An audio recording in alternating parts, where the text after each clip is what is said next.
वर्ष का टर्नओवर अभी वर्तमान में उनका 100 करोड़ है, और वो ऐसी बैटरी बनाएंगे जो सौर ऊर्जा में लगेगी, और उनका टर्नओवर वो बैटरी बनते ही साहब जो मोबाइल में बैटरी लगती है जिसकी लाइफ लंबी है, ऐसी बैटरी बनेगी जो आज की बैटरियां आती है उनकी लाइफ 2 साल है, और उस बैटरी की लाइफ हो जाएगी 20 साल।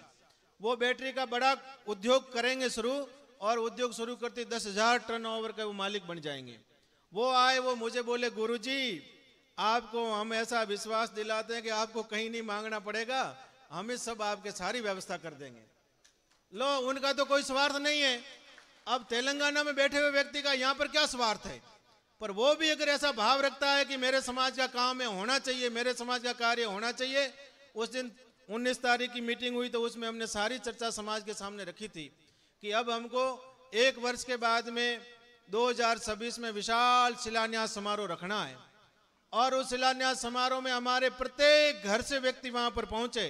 और मेरी कल्पना तो ऐसी है कि 5 लाख लोग अगर समाज के पहुंचे, और हम भारत के आदरणीय प्रधानमंत्री नरेंद्र मोदी जी को बुलाएं और उन्हीं के हाथ से शिलान्यास कराएं, मुझे लगे कि उस कार्यक्रम से समाज की इतनी गौरव और गरिमा बढ़ेगी, जिसका हम भविष्य की तो क्या कहें, वो तो समय बताएगा।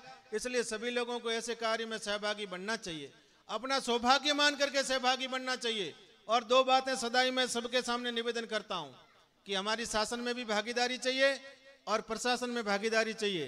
वो शासन की भागीदारी यहाँ के लिए बात नहीं करता हूं, ये तो सदा आपके साथ में खड़े हैं, पर हमको वोट है वो बजा के देना चाहिए। वोट आप बजा के दे रहे हो, ये तो समाज में भले राजपुरी समाज में भले जन्मे, पर आपके समाज के सदाई कृतज्ञ रहते हैं, कृतज्ञ रहते हैं, सदाई कृतज्ञ रहते हैं, और सदाई आपके समाज के लिए तत्पर रहते हैं। और मैंने तो इनका व्यवहार देखा है। हम सीएम हाउस में गए, मैं और 4 लोग थे, मैं था, आप थे, जोराराम जी थे और भोपा जी थे। और सीएम साहब इनसे कितना प्रेम करते हैं वो तो आप ये कैसे बताएं लोगों को। हमने कोई काम बताया कि ये काम करना है तो इन्होंने तुरंत कहा कि नहीं, अभी सड़क ऐसी नहीं बनानी, हमको तो सड़क सीसी बनानी। उन्होंने इनको कहा कि सगन तू चुप रहे, समझता नहीं है, अभी ये सड़क बन जाएगी। तो इन्होंने कहा नहीं नहीं, हमारे तो सीसी बनानी है।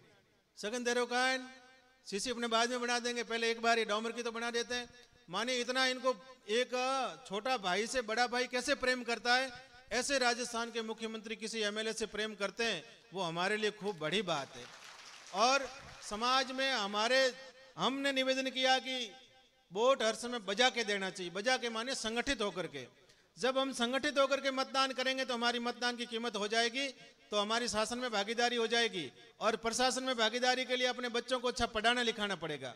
जब आपके बच्चे अच्छे पढ़े लिख के आईएएस बनेंगे, आईपीएस बनेंगे, उच्च पदों पर जाएंगे, जब कोई समाज का कार्य होगा तो उच्च पद पर बैठा हुआ व्यक्ति जब समाज का कार्य करेगा तो निश्चित रूप से समाज को बल भी मिलेगा, समाज को आगे बढ़ने के लिए रास्ता भी मिलेगा। इसलिए इन 2 बातों पर समाज को विशेष रूप से चलना चाहिए और संगठित होकर कार्य करना चाहिए। कोई भी कार्य हो, चाहे समाज का हो, परिवार का हो, चाहे राष्ट्र का हो, संगठित होकर हम लोग कार्य करें तो निश्चित रूप से उसके सुपरिणाम आते हैं, जो परिणाम आज हम सर्वत्र देख रहे हैं। आज समाज, भले हम लोग समाज में रहते हैं इसलिए हमको समाज की बहुत सारी गलतियां दिखती है। मुझे तो समाज की खूब ज्यादा गलतियां दिखती है। बहुत सारी गलतियों को कठोरता से कहता हूं। यहां तो इतने मैं कठोरता से नहीं बोलता।